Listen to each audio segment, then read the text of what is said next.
Insta360 Flow, are you using it to max? We're going to have lots of tips for self-vloggers like me.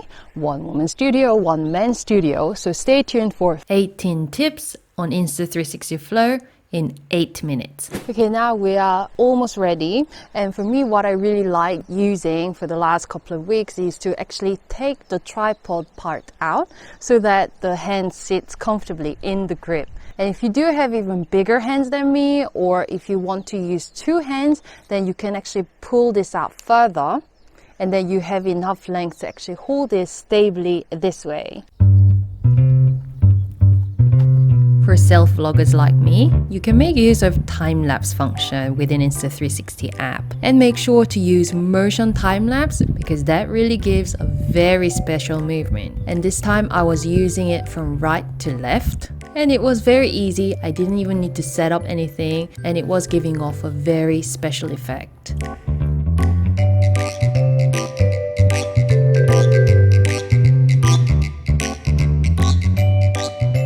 Always make sure to check the work immediately after shooting. And it's so easy to do so with Insta360 Flow by long pressing the switch the screen button. I now made it a habit to check my work because it's definitely easier redoing the shot at the spot at the same time. And if you don't really want to bother actually turning on Insta360 app, then you can just turn on the Bluetooth and get your mobile phone connected to the control center here. So all I need to do is press the shutter button once. And hey guys, so right now I'm here and I can actually just use the control here with the Bluetooth for the shutter button. So you don't need to even go into the app to actually activate the shutter for video or photo. Deep Track 3.0 in Insta360 Flow is an excellent choice if you want to dance for your TikTok video, YouTube Shorts, Instagram Reels. Here I have the gesture mode, so I'm completely hands-free. I'm trying to dance to Flower, a new song from Jisoo from Blackpink. I'm trying, but I kind of forgot the sequence. I have no talent in dancing. I hope you guys excuse my dancing, but the great thing about tracking is I just press the trigger button once, then you can actually adjust where you want the tracking to be. If I want to have my face in the upper part of the video, which is better for dancing, then I need to actually sort of move the joystick around so that my face stays on the upper part of the video. So it will continue to do so while I am moving around. So if you want to go for cinematic video, rather than having your face right in the center, you can actually move the joystick so that it stays in this way. And if I keep walking, then it will sort of stay in this part of the frame. Since Deep Track 3.0 is really effective, you can actually just rely on the technology. So what I do is actually turn the camera around with the triple click on the trigger button. I can make use of the best camera on my smartphone. Insta360 Flow really takes tracking to the next level. When you're tracking the subject, there is an auto zoom button. You can activate it by clicking it and it will automatically zoom into the subject, making a very smooth video like this one. So you don't have to do much further editing because it already zooms into the subject smoothly. For a more fun moving frame, you can use the Inception mode. In that case, you have to turn into FPV mode. And for the best result, it's better to turn the phone around. And Inception mode is great for dancing. And then slowly turn the control wheel at the side so that you move the phone this way and that way. And it is really fun for dancing.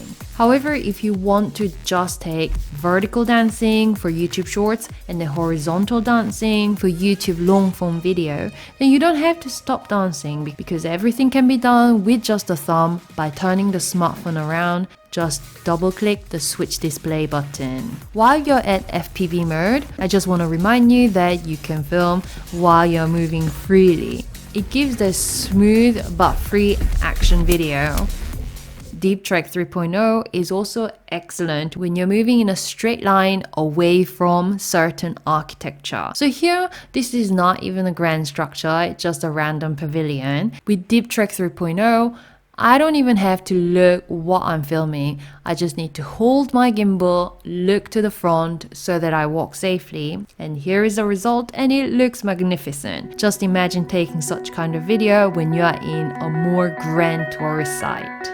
Because Insta360 Flow is a lightweight gimbal, it only weighs 400 grams. So it can be attached to any very strong selfie stick, such as the invisible selfie stick from Insta360, which is a dedicated selfie stick for 360-degree cameras such as X3. So now I have a much longer length to go into places where I can't really go with just the gimbal, making it interesting shots. And of course, you can go for even longer monopods if you have. So with a huge monopod, or in my case Insta360 invisible selfie stick for 360-degree camera, you can really lengthen it up and then maybe take a drone shot. So I'm going to press record button and then trigger to track myself.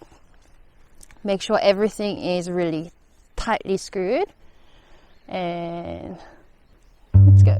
It will be even better if you have another person holding it on a monostick and follow you in front of you with Deep Track 3.0 on. In that case, it will really look like a drone following you. Because it has tracking function, it can follow me everywhere.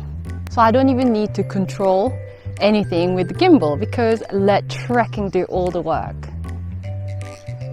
One of my favorite effects in the Insta360 app is the wide angle panorama. Going extra wide makes everything look so cinematic. In this case, I've extended the selfie stick and then hold the camera near the ground, which would make it extra cinematic.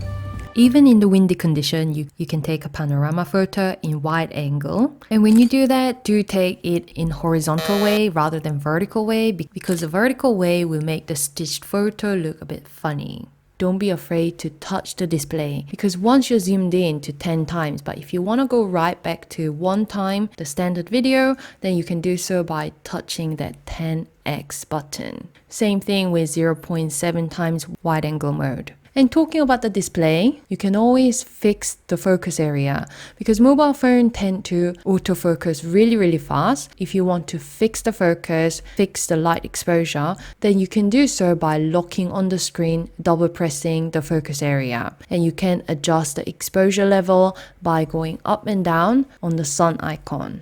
Hope you guys found 15 tips on Insta360 Flow really helpful. And if you guys have any tips as well, then please share down below. And the sky's the limit when it comes to creatively using your Insta360 Flow. So why not go out and start shooting? And if you want more information about the product, then please don't forget to use the link down below. And I'll come back with other interesting reviews. So see you!